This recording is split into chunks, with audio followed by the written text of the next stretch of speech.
we're very excited to feature a project that we've been tracking for a long time. And I don't want to steal any of the thunder from Jason Feldman and Erika Allen, really the two visionary leaders that spent over a decade putting this together. But this first slide kind of showcases all the different key elements that this project touches on. And it's not just about anaerobic digestion and dealing with food waste. It's all of these related local benefits that are being achieved, which is really key to us and to others. Let me see if I can. So just quickly, run of show. We'll keep it brief on the intro. We'll turn it over to Jason and Erika to go into all the details about this project. And then we have Carrie Cragen from EPA Region 5 to share some of her views and the role of EPA and government in making these kinds of things happen. And then hopefully we'll still have some time for Q&A, which I'm sure there will be lots of. For those of you that don't know us, Energy Vision is a national environmental research group based in New York. We are an independent NGO, and we've been looking out at the world of solutions that can be deployed and scaled to help, address climate change and advance the low carbon strategies necessary for a sustainable future. Within that broad umbrella, we've obviously spent a lot of time looking at organic waste, the impacts that they have, the methane that they generate, and have for well over a decade been very interested in the role of anaerobic digestion, both in urban environments like this project and elsewhere. And so we continue to push forward on implementable solutions and strategies through research, education, outreach, and some level of advisory with government, with industry and others. And so why do we care about this topic so much? I mean, EPA has done a fabulous job of tracking, the data around food waste in particular and methane more broadly. And we know that a lot of food waste is still ending up in landfills, 54 million tons, possibly more than that. Recent EPA data highlights that this landfilled food waste actually accounts for about 58% of the methane emissions coming from landfills, and landfills are the third largest source of methane. So reducing these emissions is really a key priority.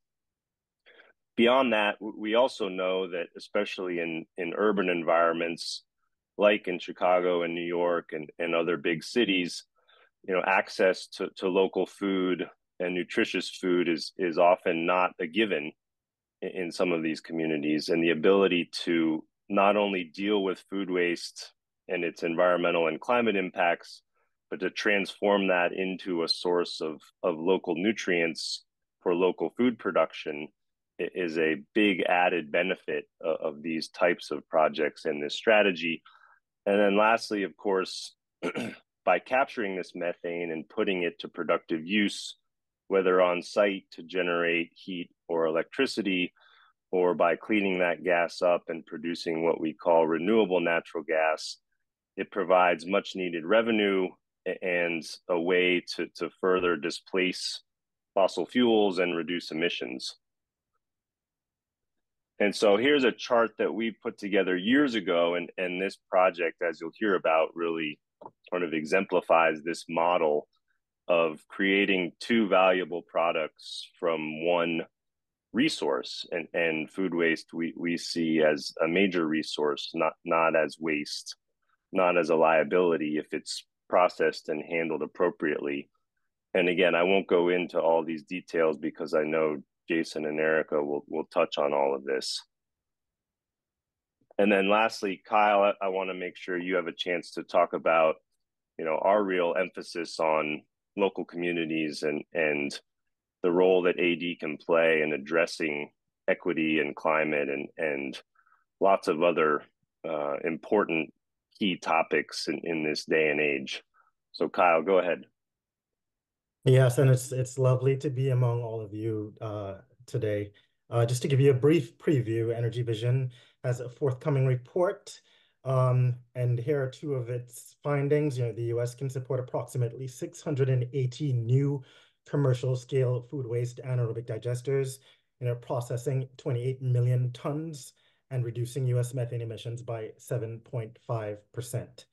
I'll tell you that Energy Vision has been committed to environmental justice since its inception.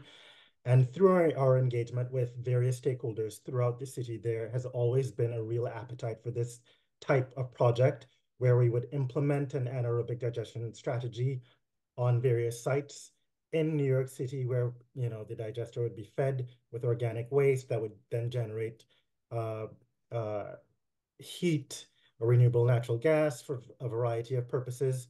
Um, I can tell you that just a couple years ago, Energy Vision uh, presented on this very topic at the Metropolitan Hospital to talk about the opportunities for implementing anaerobic digestion in New York City. Um, it was well attended by a variety of environmental justice groups. Um, and, uh, all these groups have different areas of focus. But Energy Vision, throughout the various phases, has looked on with keen interest as Green Era continued to develop its project. And we saw an opportunity to replicate what they were doing in New York City, particularly as, New York City is also an urban center. And this type of project has a myriad of benefits that can really address the many issues that all of the groups at this aforementioned Environmental Justice Symposium um, cares about. So, having said that, I will turn it back over to Matt so that we can address, um, so that our attendees, our speakers can talk about their processes and best practices for developing this sort of a project in urban Yep. areas like New York City. Thank you, Kyle. And just this slides up here. We'll share these materials after the fact in case folks have questions or want to get in touch. And whoops. With that, we will turn it over to Jason Feldman, who is the co-founder and CEO of Green Era Partners, as well as Erika Allen, who's the also a co-founder of Green Era and heading up the Urban Growers Collective. Great. Thank you very much, Matt, Joanna, Kyle, and the whole Energy Vision team. We really appreciate, the opportunity today to present on sort of the vision of the Green Era campus and sort of what we've created here in Chicago. So appreciate everybody's time today, and excited to sort of have a fruitful dialogue on how we will transform waste into energy, jobs, food, and healthy neighborhoods. Next slide, please. Really the mission of Green Era that Erika and I created. And let me first start off by, my name, Jason Feldman, one of the co-founders of Green Era, along with my colleague, Erika Allen here. Erika, I don't know if you want to say a quick hello before I launch in. Sorry about that, Morning, guys. everybody, and excited to talk about this vision and the work that we took on about 15 years ago. I track this project with the age of my son, and who just turned 16, and I'm excited to share what we've been able to actually manifest on the ground here in Chicago. Thanks, Jason. Yeah, and it's been an incredible journey. And as you guys highlight, this is something that is, very replicatable. I think it's something that we've created in Chicago that, communities all across, the US and beyond, has really resonated because we're all dealing with food waste. And really our mission here is, how can we recycle this food waste into renewable energy, nutrient-rich soil, to expand fresh, healthy local food production, but also support economic development. Next slide, please. The technology we use is anaerobic digestion on our project. This is a wet system. And the reason we really did it was, this is a safe and proven technology that's used all over the world. We take in just food waste at our projects, so no biosolids, no human waste, no animal waste, only food waste that we take. We can take it in packaging as well, so we have a very robust front-end depackaging operation, so it makes it really easy for folks that would otherwise be sending their waste to incineration or landfill to send it to us. We depack it. We recycle as much of the inorganic material as possible. The organics then go into the digester, and we produce two byproducts.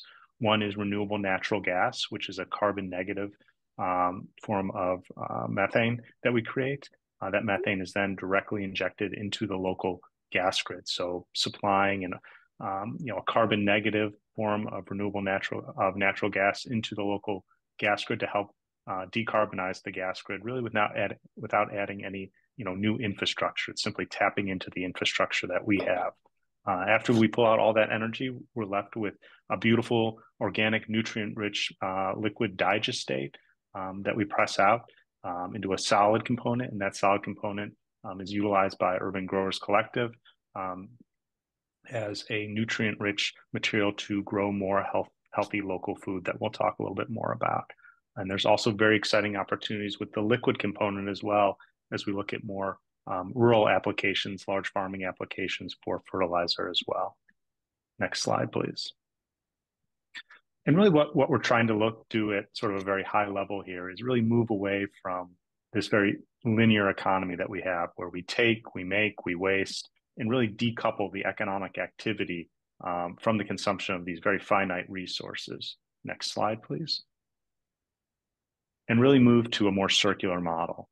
And a circular model, again, that's very replicatable, because we have all this organic food waste all throughout our country, throughout the world, frankly. Let's use it to create renewable energy, rich, beautiful compost and nutrients to grow more food, grow more jobs, and really create, economic benefits in this closed loop system that are really tied to the community as well. Next slide, please. And most folks out there, don't really realize that soil is truly the key to expanding the food system. And anaerobic digesters and projects like this are a really, really great opportunity to harness these nutrients that we're sending to landfills to, create more food and really replace the chemical fertilizers that we use so much. Next slide, please. And I'll hand it over to Erika to talk a little bit about the urban farming component and Urban Growers Collective. We actually go back 2 slides to the Green Era model. I would like to, thank you.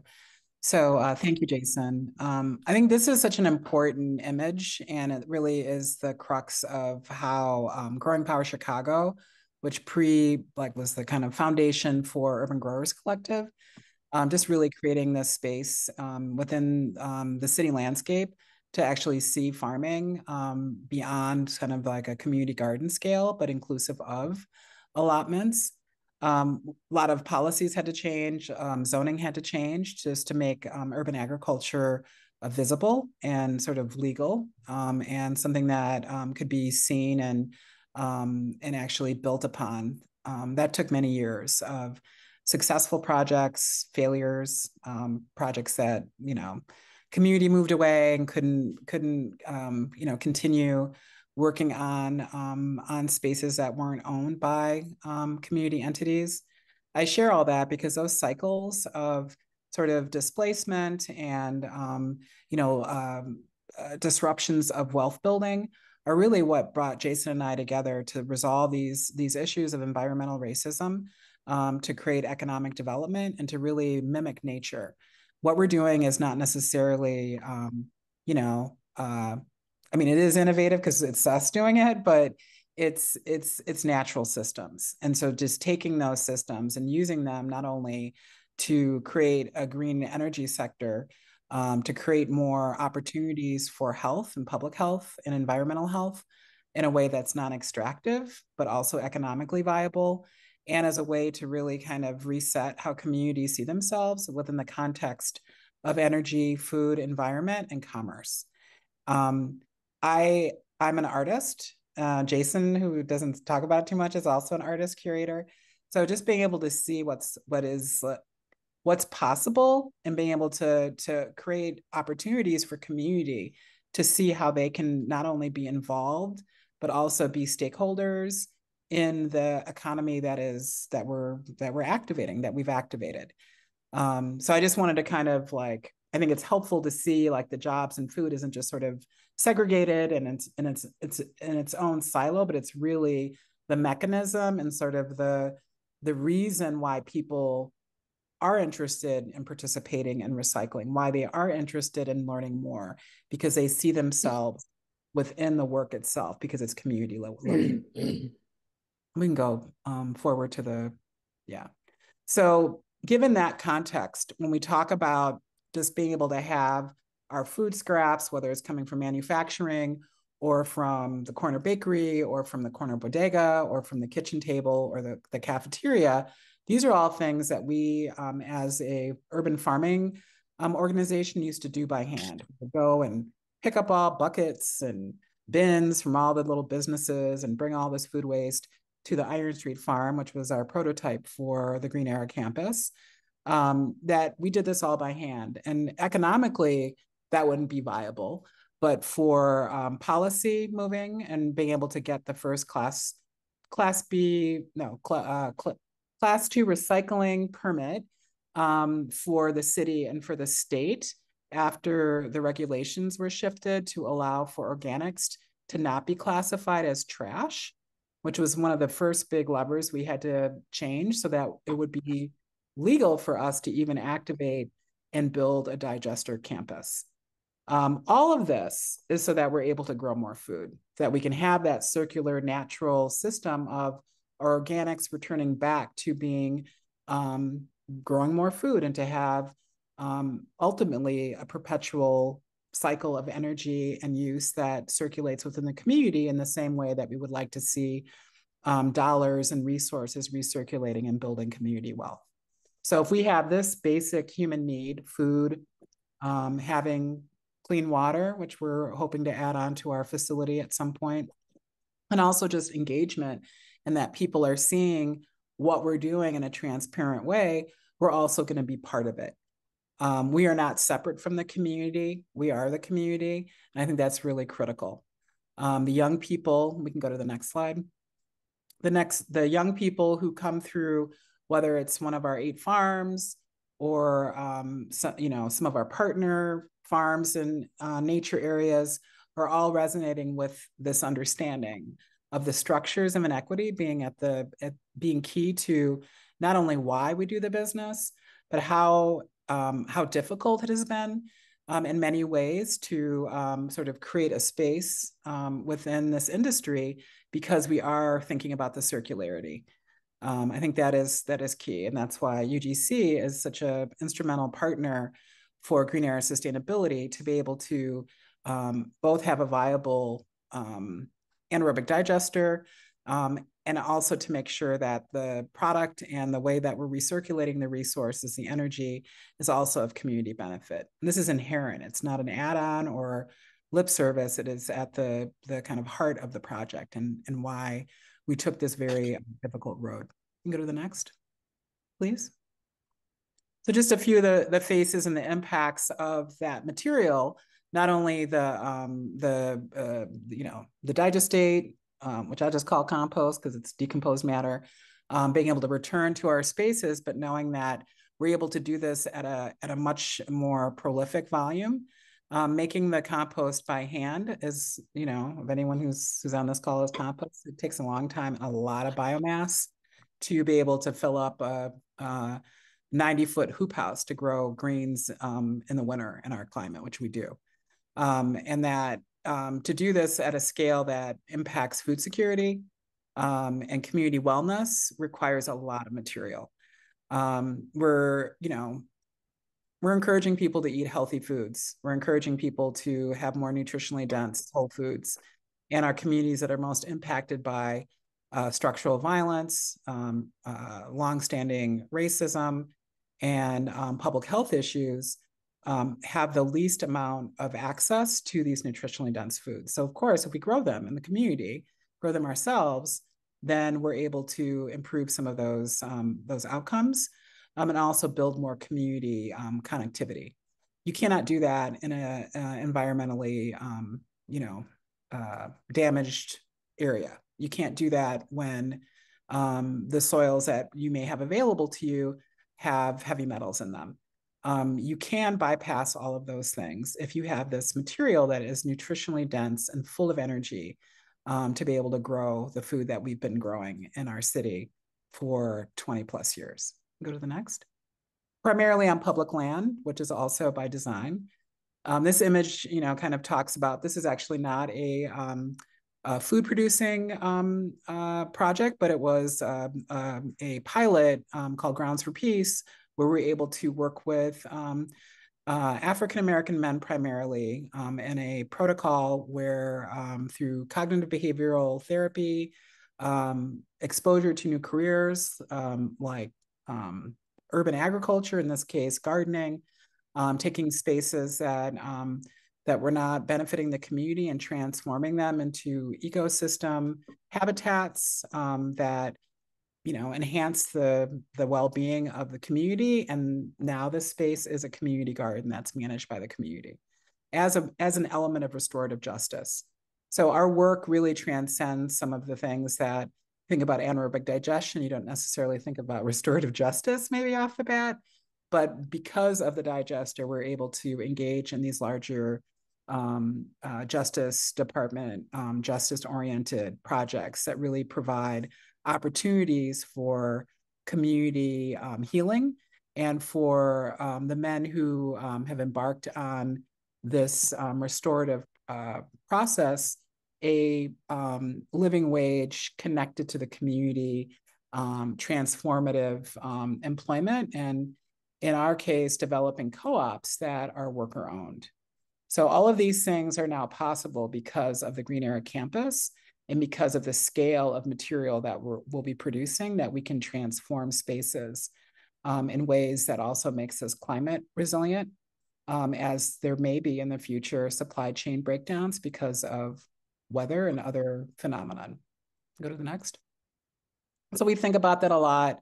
Our programs have evolved over the many years, and really in these three kind of key areas: education, kind of pathways around access and security, and just overall engagement. Multi-generations, multiple strategies, sizes of projects, but really trying to create opportunities to move food and energy throughout the communities that typically are not at the table for some of the major decision-making economic opportunities that many of us may have in other communities. So all of these strategies has really created the environment within Chicago, you can go to the next slide, that requires and needs a lot of inputs to do these projects, to create opportunities for transformation and rehabilitation of both the land and also new pathways for folks who have had historic challenges. And then through this, now Jason really will kind of pick it up again. This site is in Auburn Gresham. It's some of the things about this community that really, I'll just say, sealed the deal for Jason and I, even though this is a very challenging site to build on, is the history of this site. This site was was indigenous, and prior to that, it was international harvesters, so wagon wheels were built here. And then it was Navistar, and then after that, it was returned to the city, and so it was a city impound lot. So whenever I'm talking to folks about where Green Era is, I say, the impound lot on 83rd Street, and everyone knows who's ever had a car towed where the site is. The beautiful thing about this project is that because it is familiar, it's one of the original industrial sites of Chicago, and that I think it's pretty poetic that we're transforming it into this, emergence of a green economy and creating green energy that's community based and inspired by the intelligence of the community. And these all of these strategies that for many years people have been working towards to be able to create something that could make this kind of longstanding impacts, but also shifting the industry as a whole. Jason, do you want to add some more detail around the lines and the contamination here, and this is also a great plug too for the EPA, because without that support, we would not have been able to move forward with our project. Yeah, no, thank you, Erika, for that, excellent comprehensive overview. That was really great. And yes, and thank you to, US EPA. Carrie can talk a little bit about this as well. But yes, we, really started this project on a really contaminated brownfield. It was 9 acres, horribly contaminated. Folks had been dumping tires and couches and just all kinds of waste on it for frankly, for decades. And if, not for without the help of the US EPA to really, jumpstart some of this cleanup, the project definitely would have not moved forward. So their support was absolutely pivotal, but also the support of the community. Before we secured this site, our first move was working with the local community development entity, who's now a partner on the project, the Greater Auburn Gresham Development Corp, and really reaching out to them and sharing, Eric and I's vision for, what we were thinking about doing on this big, again, contaminated site that's been laying vacant for decades and decades. And really working with the Greater Auburn Gresham Development Corp through their quality of life planning process, which was this incredible comprehensive process that they did that engaged, I believe, over 1,500 residents, and just sharing visions for the community moving forward and projects, and where it was going, and getting a lot of input on that. So that was another key piece in just not only finding great partners on a site, but just really engaging folks to get great feedback as we began to put this project together. Next slide, please. And really from that input is really how the campus came together, where we've got not only the anaerobic digesters, which are in the back there, and in the front is the depackaging facility, and everything is done inside the building. So a huge investment was made that, we wanted, food is a little stinky. Noise, we didn't want to impact noise. So everything is done inside this big concrete building that we've developed. So trucks come in, gates go down, everything's processed in there. We have an air handling system that actually purifies the air, both inside the building for us working in there, but also discharging, clean, actually probably cleaner air that's in, urban environments right now through our air upgrading system. Also on site, we will be developing an on-site urban farm on the right there that Erika will talk a little bit more about, as well as an education center on the front. So really showing in the vision of the campus where not only are we recycling food waste here, but really showing very tangibly right here on the campus how we're recycling it into renewable energy, into nutrients that are being used on site to grow local food, as an access point for folks to get these nutrient-rich materials to grow in their own backyard or side lot or flower pot, so that they've got access to these materials. Hosting tour groups, schools, elected officials, and we'll share some slides of the folks who have come through to really show how all these pieces fit together, and how that, we're not just truly recycling food waste here, but we're really using it as a resource to create renewable energy, decarbonize our grid, creating organic fertilizers to support local food production and more green space, but also to create jobs and economic development, and engage youth to build climate, to really build our sort of climate resilient future that we critically need at this point. So that's really what we wanted to show here on the campus, is how all those pieces fit together. Next slide, please.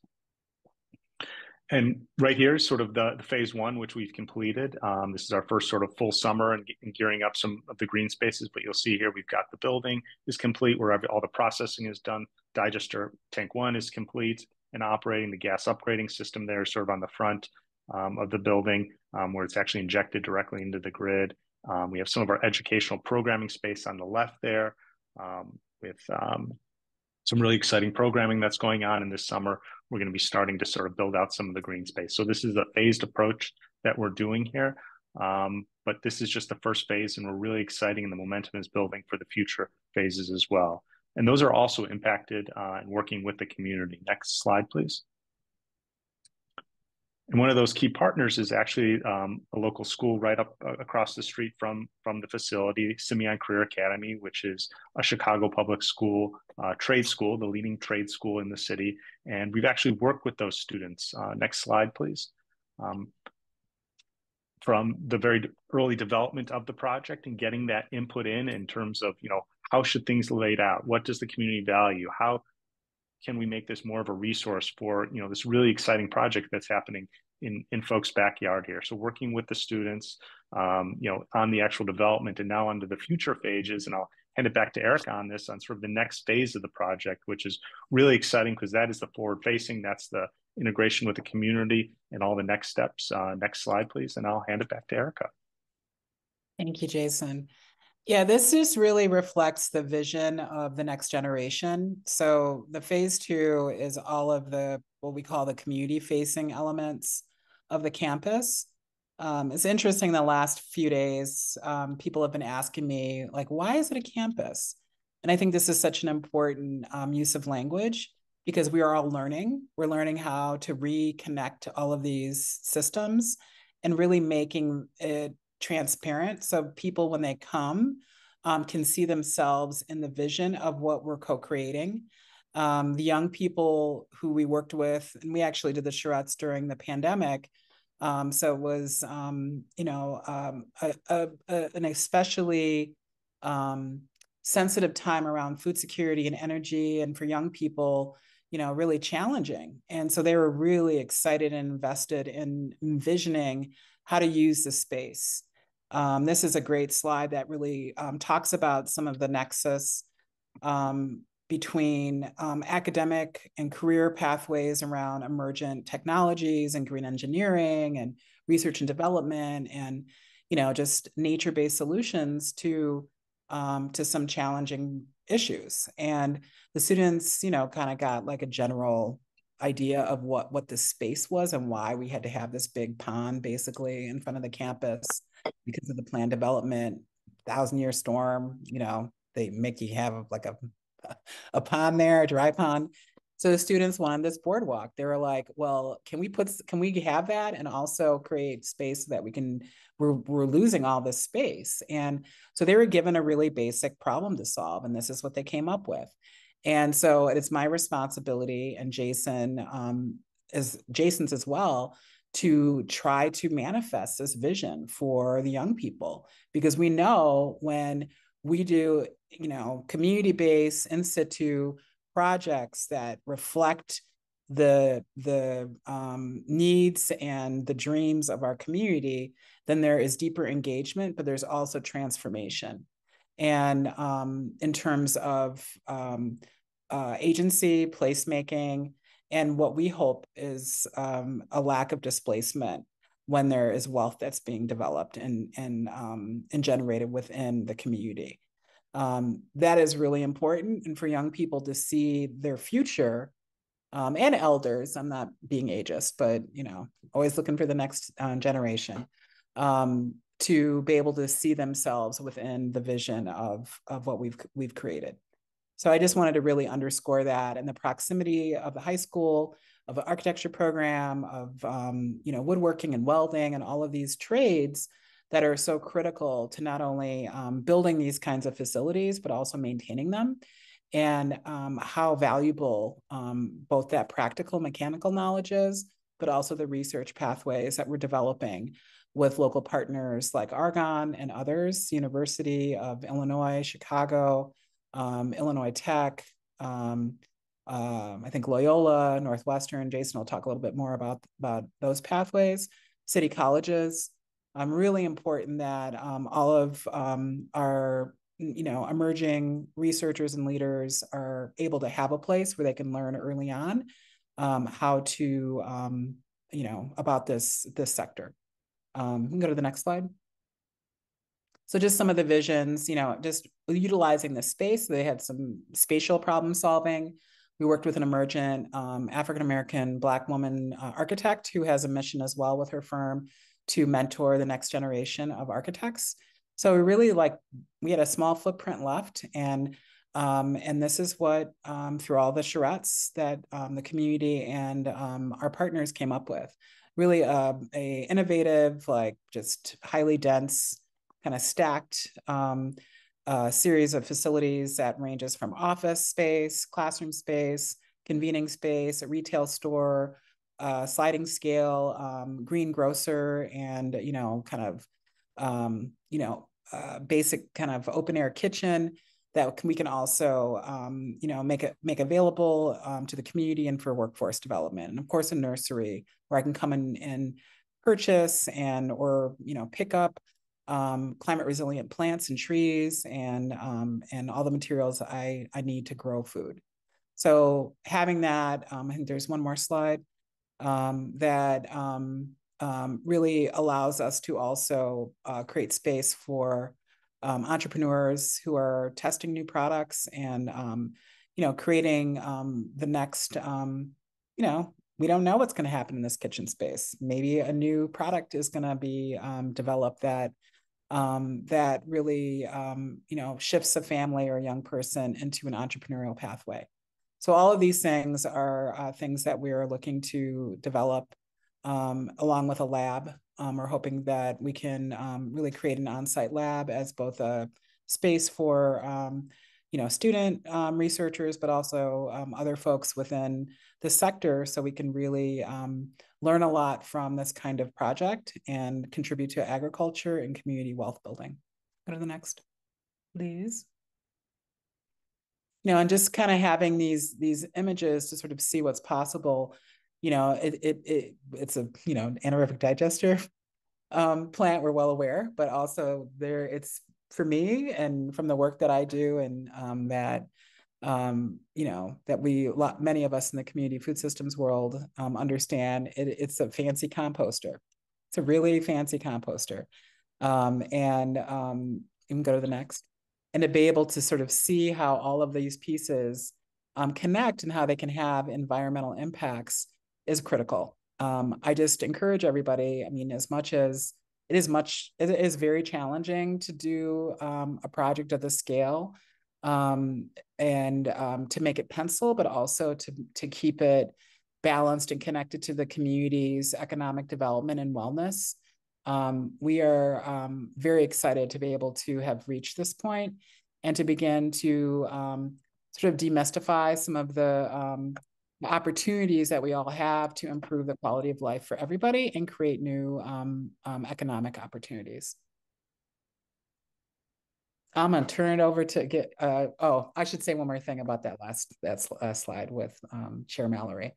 So Chair Mallory visited us last summer, and we had a very long tour and conversation and really talked a lot about the climate resiliency of the campus and the vision for working with nature, especially trees and indigenous plants and, just landscape that is just beginning to kind of be understood as a critical partner in mitigating all kinds of weather conditions and flooding. We're in a floodplain and our site is actually pretty wet.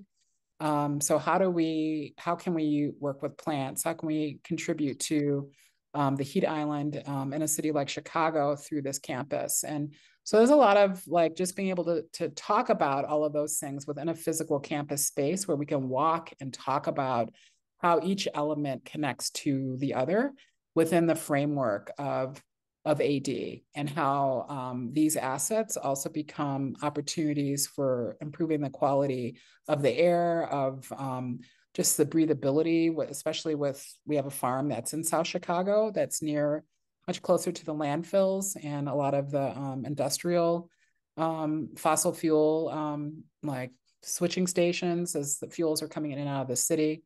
And that is definitely this is an opportunity to begin making those larger environmental shifts as well.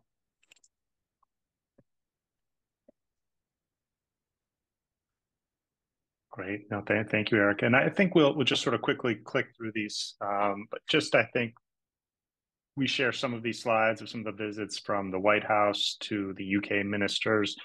Just that, these are issues that are resonating all across the US and beyond. We're hosting folks from Singapore. Really everyone's trying to figure out how to deal with food waste in a responsible way, moving forward. Part of what we did also was, engage the community through all steps of the process and really trying to engage, on weekends, just doing different art projects to beautify as well. and this was during construction, and this was actually completed last year. So this is a viaduct that's adjacent to the property. It was crumbling, it was falling apart. And we work with, again, our community development partner, GAGDC, Urban Growers, where we had a Saturday, basically open house where folks could come in, ask questions, learn, but also participate in beautifying with this incredible community design mosaic that's now adjacent to the property. So again, this was just another way of sort of engaging folks. I love how Erika, sort of highlighted this as a campus that we're learning, we're experimenting, we're trying to integrate all different, types of pieces, but always, reaching out to the community, getting feedback, working together to, really spread the magic that we're trying to create on the campus to, beyond the actual footprint of the campus. Next slide, please.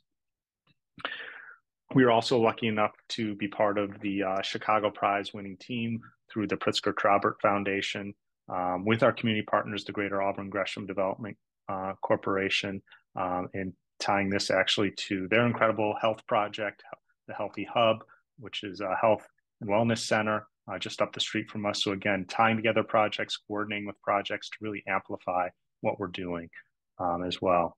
And it also provided, they are the largest owner of the project as well, the community development organization, GAGDC. So the success of the project then goes right back to the community to, really pay it forward for future projects that are coming online as well. Next slide, please.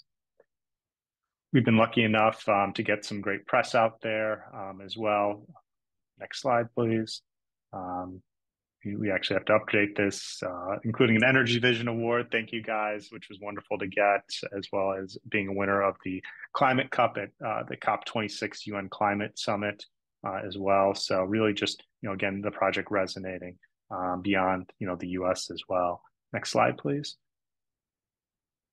And just to sort of get into sort of, the logistics of sort of what we do here, we can accept things, and really what's unique about the project is we're really targeting packaged food waste. So this is kind of stuff coming from grocery stores, stuff that food and beverage manufacturers, distributors have that is off-spec, expired, and then otherwise would probably be going to a landfill. This is not easily compostable material because of the packaging. The folks who are generating this, their business is not, unpackaging what they've created, and often it just goes to the landfill. And that's really what we sort of target at our facility, and we can accept it in all different types of trucks. It could be traditional dump trucks, garbage trucks, tanker trucks, for like ice cream manufacturers that might be switching from chocolate to vanilla and have to wash out the tanks. That's, chocolatey or sugary water we can take, cheese manufacturers, and then all the packaged product that we can get on pallets as well. And interesting enough, folks sometimes say, well, we should be feeding people with all this food, and we absolutely agree.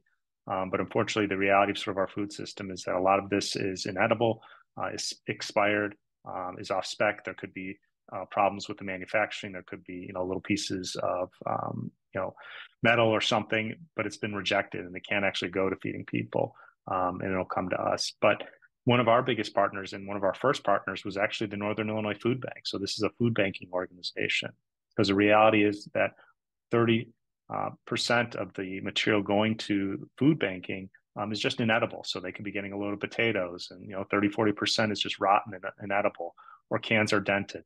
And we want to help them really keep that kind of food waste as well out of out of the landfills. Next slide, please. So again, the packaged material is really our focus. It comes in on pallets. We recycle, just again, as much of the plastic, the cardboard, the pallets, the shrink wrap that we can, keeping those materials out of the landfills as well. Next slide. Thank you. And this is just a shot of just sort of the residual. So we've harvested the organics out, the liquids, and then we've got the aluminum there, we've got the plastic, and we then send that to recycling. So that's just sort of a shot of sort of what that looks like. Next slide, please. And I think really what we're trying to do here, just to sort of zoom out, is, really make projects like this a hub of the green economy. Being in an urban location is key, because that's where a lot of the food waste is. But also then understanding how sort of the micro to macro impacts, the micro being, right in the community, to city, to the state, to national and beyond, and the impacts that these types of projects can truly have in a beneficial way.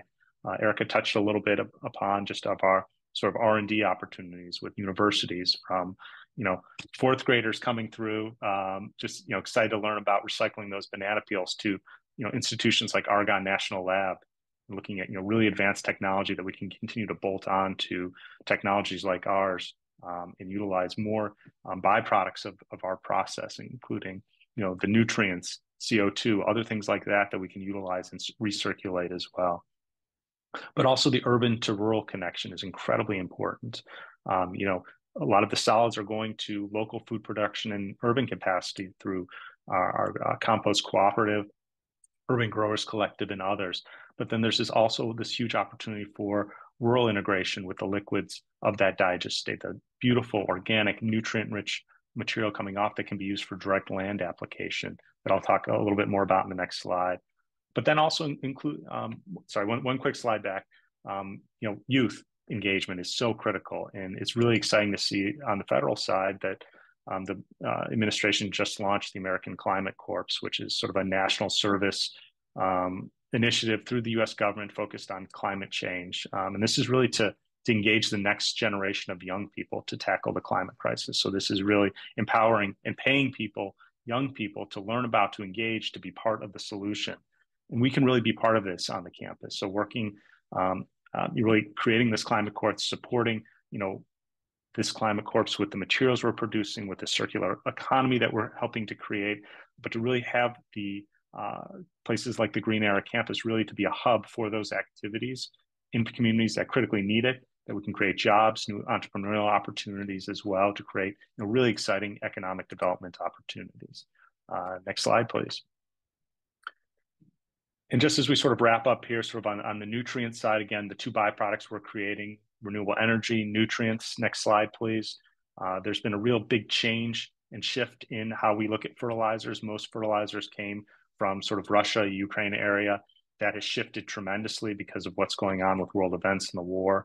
And this is really a strategic importance for the U.S. to be more self-sufficient with fertilizer products to feed to create more food. But we also want to make things not only made in America, but are innovative, that are sustainable, that are really focused on farmers. And that nutrient-rich material that we're creating through projects like the Digester can feed that opportunity, can make us more self-sufficient to create those organic, beautiful nutrients that can be used by not only urban farmers, but our rural partners as well. Next slide, please. And I think these also present really exciting opportunities, I think, for new policy to come in, because we can show this not only supports, urban applications, but also rural applications. So it truly is a win-win for both sides here. We're increasing soil health here. We're creating new jobs and workforce development, encouraging the next generation of farmers, but also creating, linking those pathways between urban and rural, which is so exciting. So I think, we're so excited to sort of share about what we're doing here on the campus to create new opportunities, new partnerships. Next slide, please. Nope. So I think that's it. But, appreciate again the opportunity for Erika and I to, share our vision today. Thanks again to Energy Vision for this opportunity. Look forward to answering some questions, and thank you.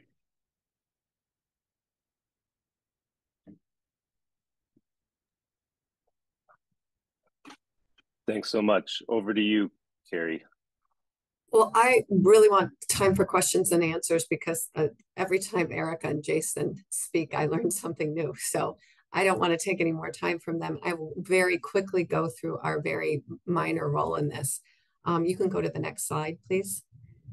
US EPA's mission is to protect human health and the environment. And what Erika and Jason just glossed over was the 12 years of regulatory silos that they had to navigate.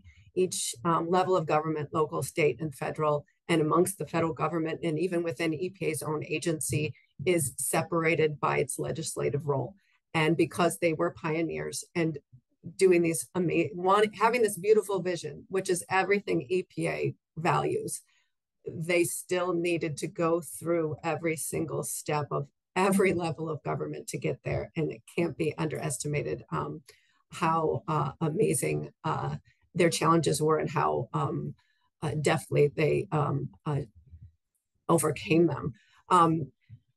My role for EPA was just brownfields redevelopment. We are a funder. Our job is to help do the pre-development costs for what Eric and Jason grabbed as that 9-acre site that was full of contamination. Next slide. And as Jason elaborated on earlier, this is my typical project where we have lots of contamination, and we are a funder and we're a regulator, but we do not define end use. They're public dollars, so we require public involvement, but the end use, EPA believes, federal EPA is a local decision. And all of these cleanup issues and permitting issues are state and local, not federal. So we try to help navigate that. I know that was a lot to digest.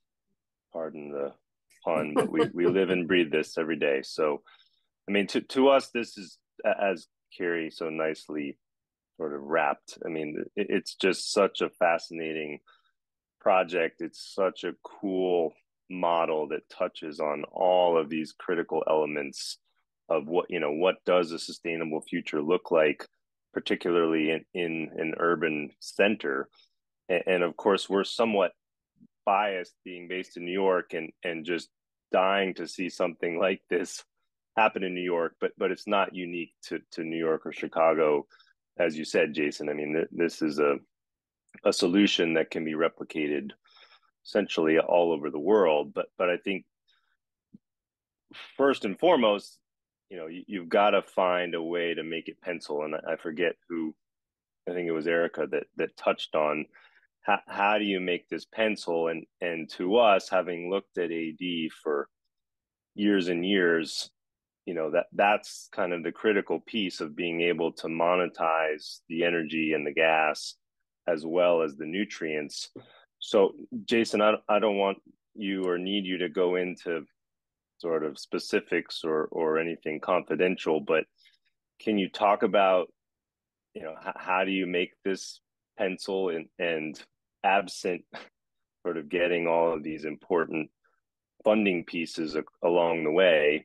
I mean, do you see a path to making this, a pure sort of public-private, project that can be scaled elsewhere? Sure. No. Thanks, Matt. It's tricky. These are expensive projects. These are big infrastructure projects. For us, it was, sort of a first of its kind.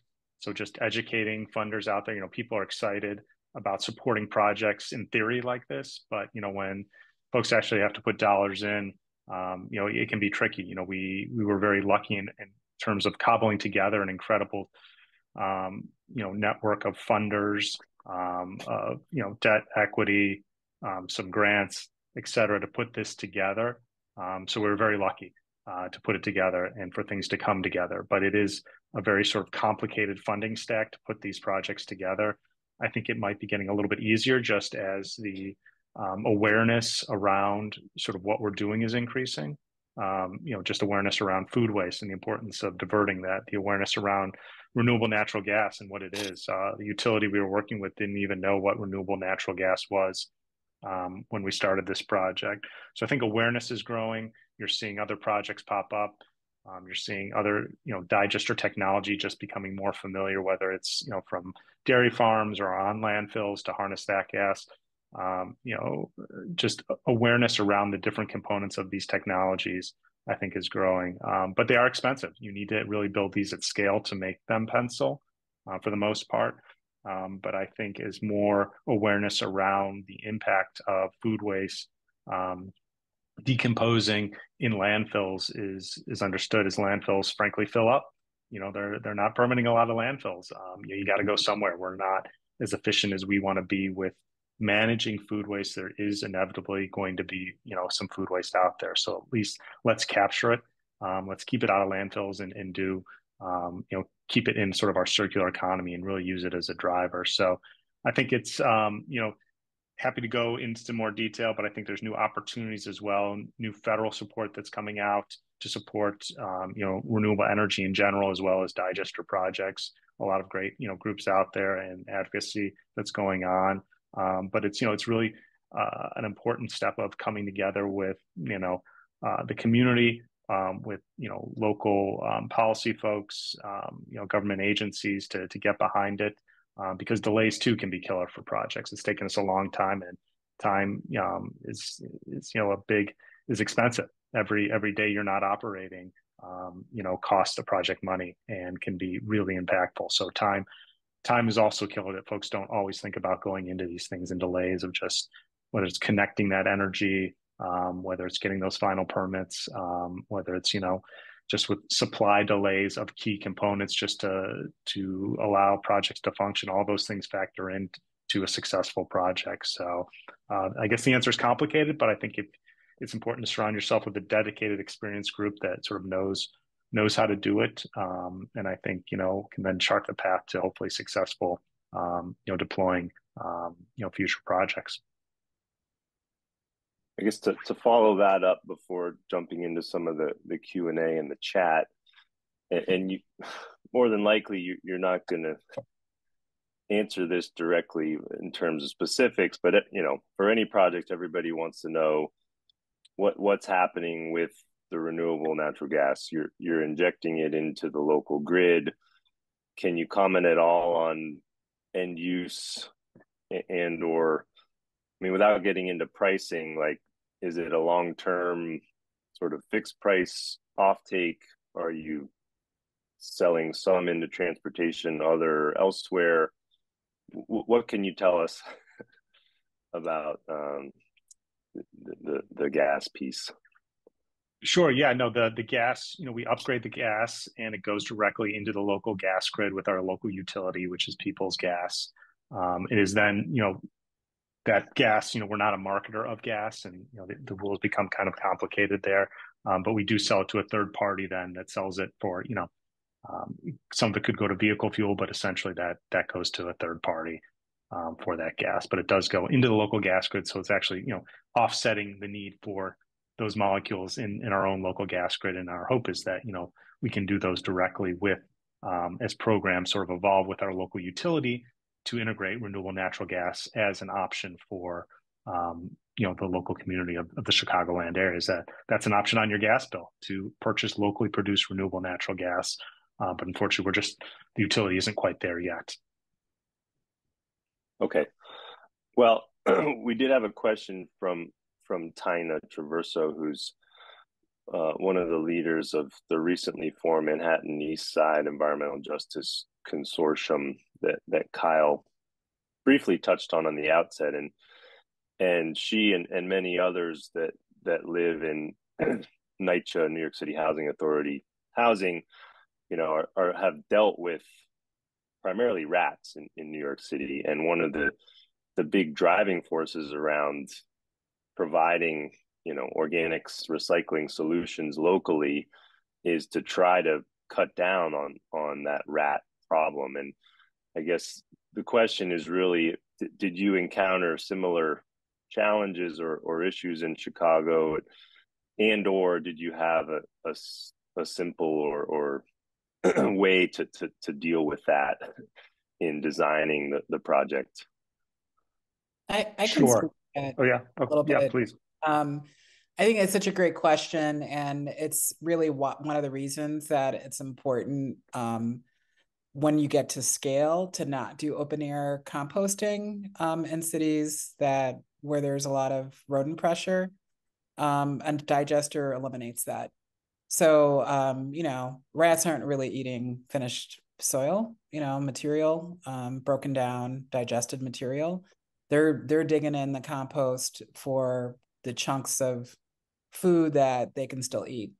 So it's really a great solution for mitigating pests.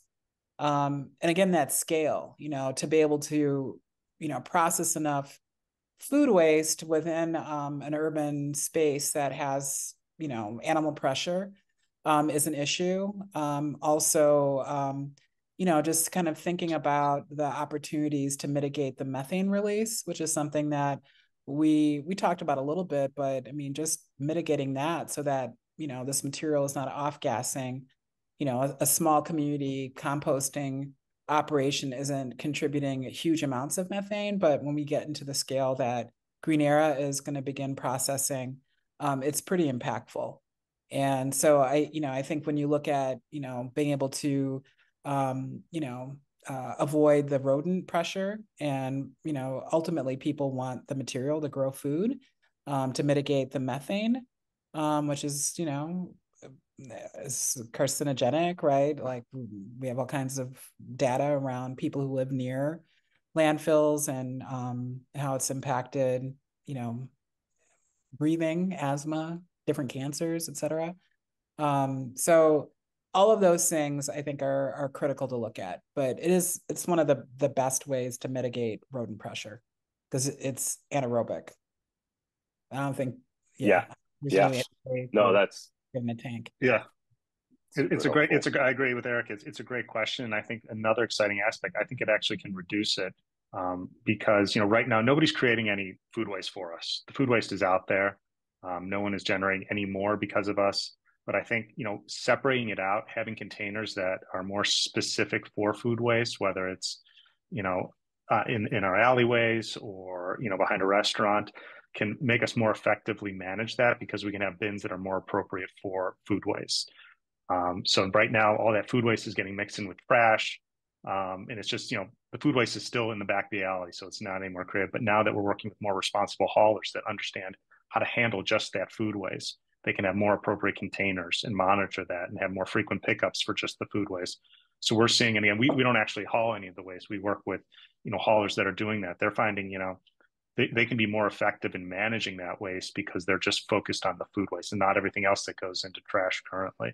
So we're finding, from grocery stores to some of the community haulers, compost haulers that we're working with, they're expanding it. They know how to handle food waste. So they're actually seeing a decrease, because you're pulling the food waste out of maybe inappropriate, just traditional trash containers into more appropriate containers that are maybe being picked up more frequently and that are being managed better. So that, in the back of the alleyways, we're seeing reduced. But as Erika highlighted, our facility, that waste immediately gets processed. So it's not like it's sitting on the floor or anything. It goes into the tank. That tank is sealed. So, no issues on site where we're at. But great question.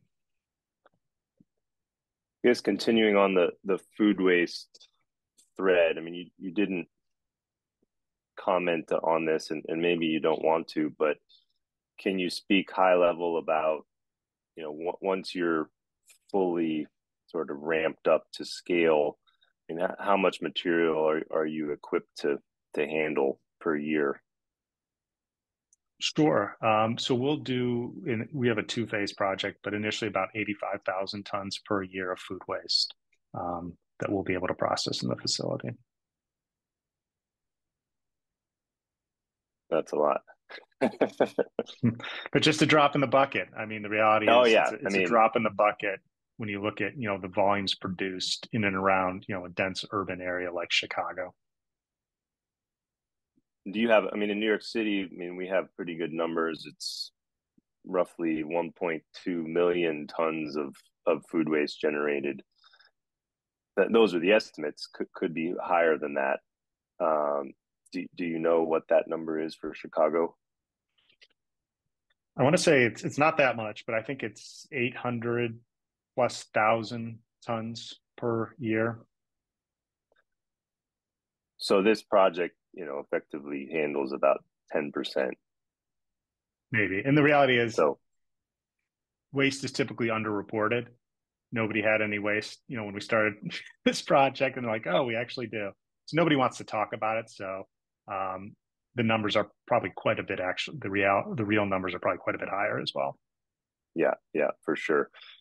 Well, we had a good question here about, and some of the slides touched on all the different partners and partnerships, but the specific one here is regarding USDA Forestry and City of Chicago, and a grant that was supportive of development. I guess the question is really, can you speak about that and the other kind of key partners that helped you over the course of the last decade plus?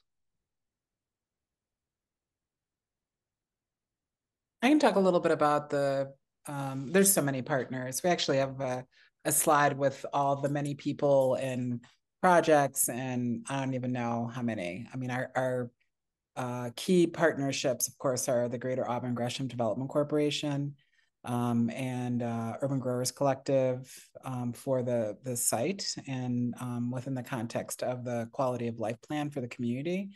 Also, the two not-for-profits that are key partners are also the largest Class B equity owners of the project itself, which is really important. Greater Auburn Gresham Development Corporation was able to purchase Class B equity through the Chicago Prize, and that was a strategy for community wealth building.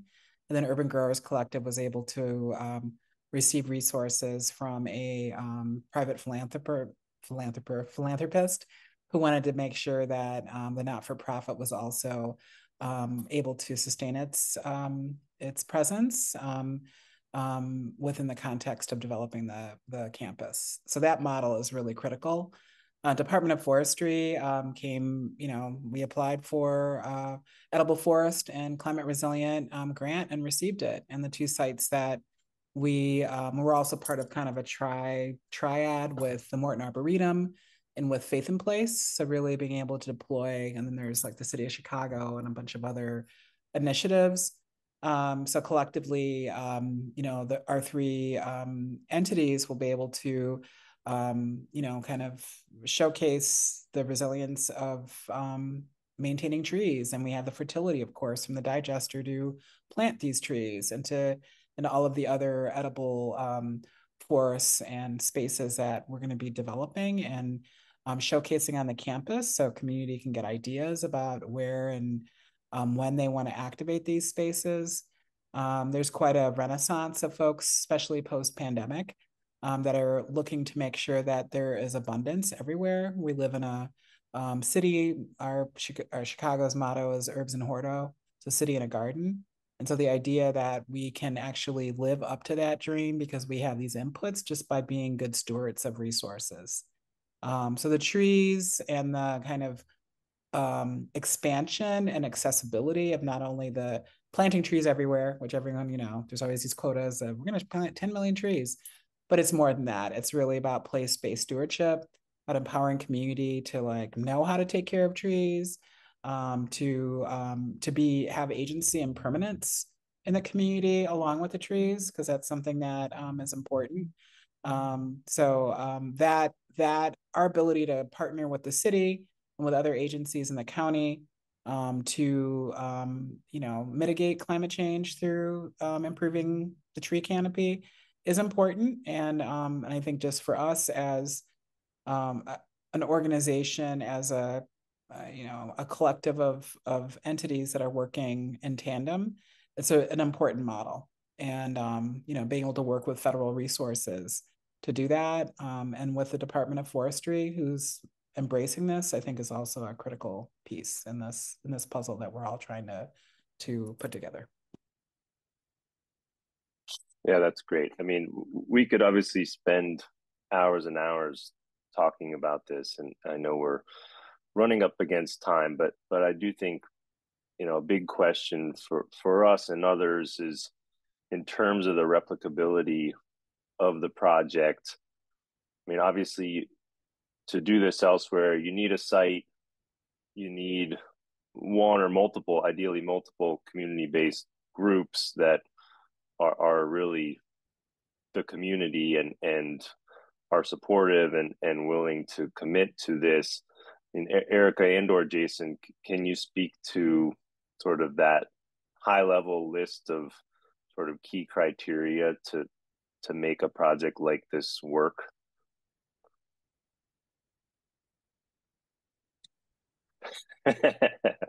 I know you've been doing that for the last. I will say I'll but start off with the easy part. You need a passionate grassroots urban agri-food system or economic development entity that really is rooted in community as a partner. I think that's what makes this model really critical, is that we could not do this if we weren't that.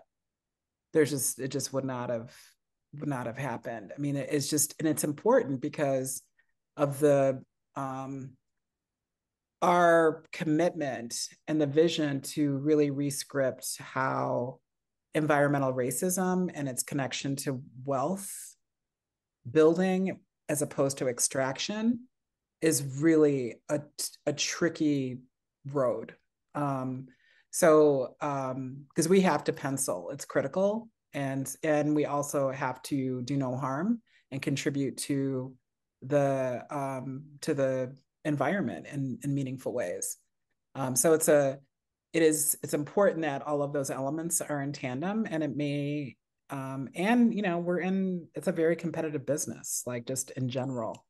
I think what makes us really unique, and there's a couple questions about, do we do residential pickup? Do we do it? Like, we can't do it all. We don't want to do it all. We want to build a thriving economy within this green sector. So there's opportunities for other entities.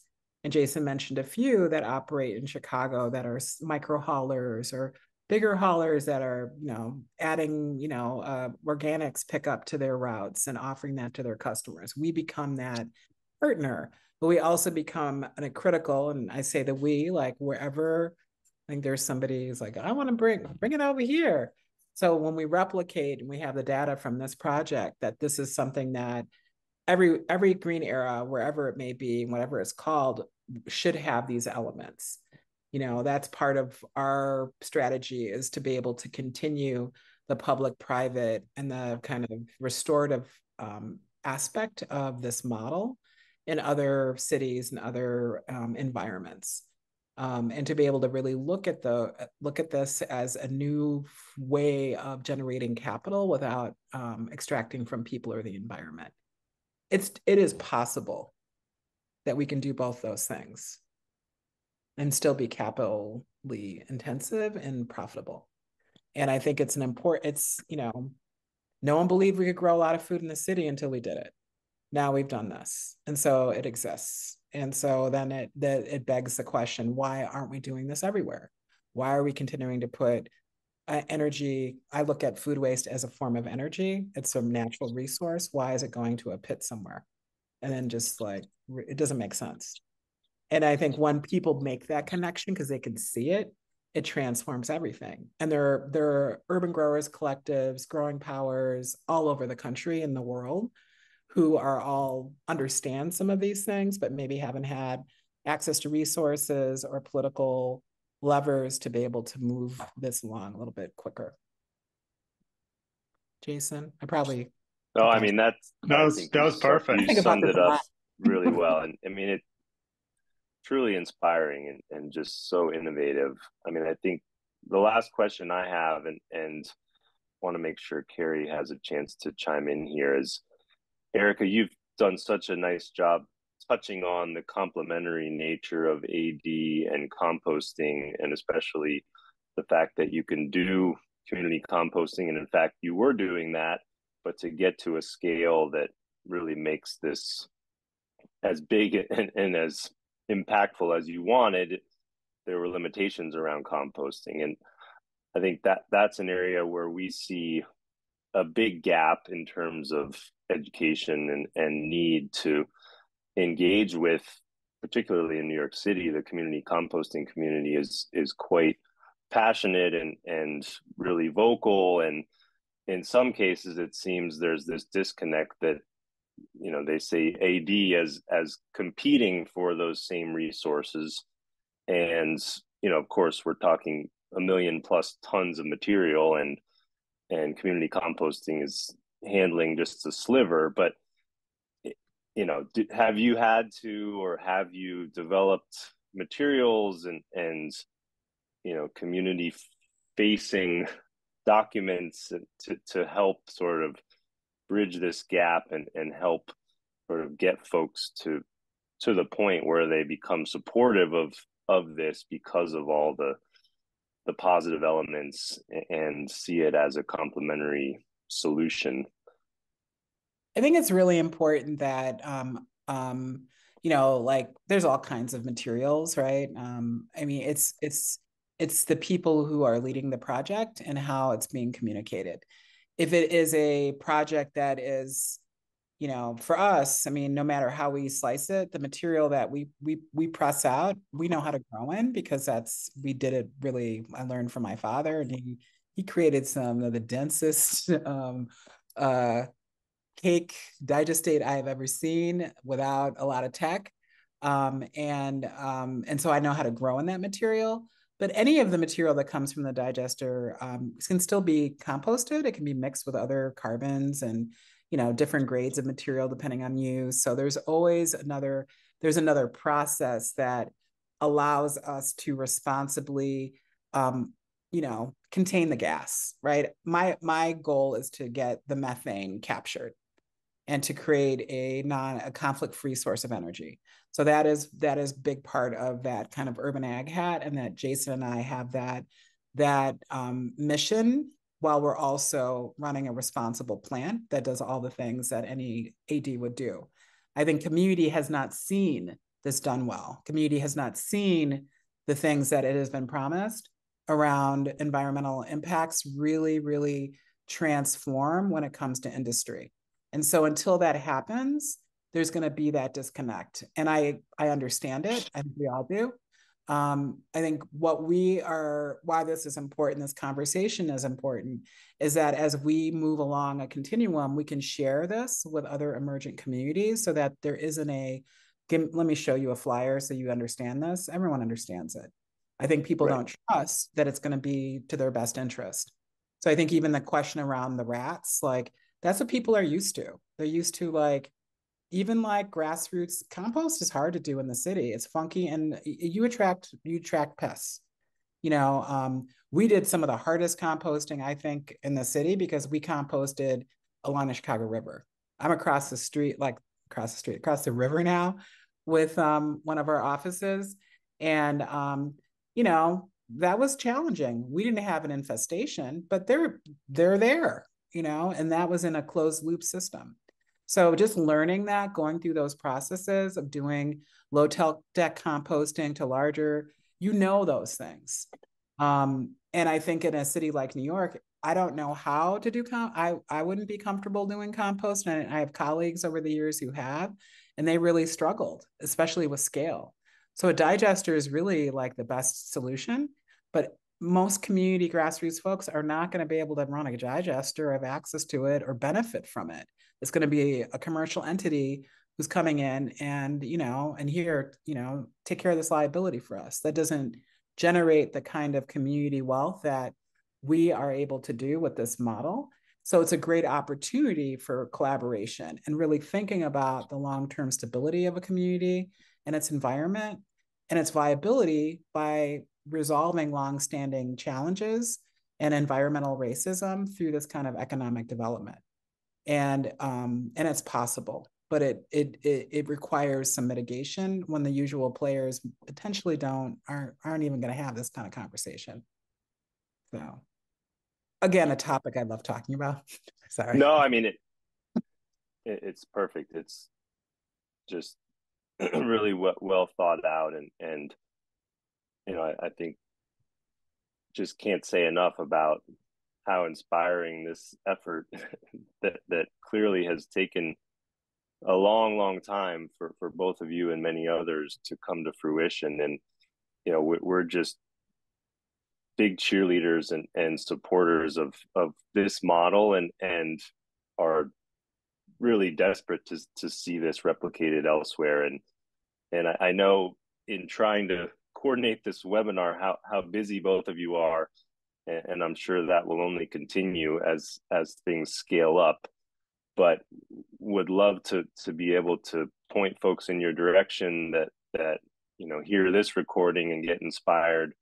And similarly, hope that Jason in particular, you can keep us in the loop as things scale. And if and when, I know it's not if, it's when you do a groundbreaking or official unveiling, whatever you want to call it, please keep us in the loop, because again, there's no cooler project we could ever imagine than what you've done in Chicago. So major kudos to both of you and all your partners. And Carrie, thanks again for tuning in and for the role that you and EPA have played and continue to play.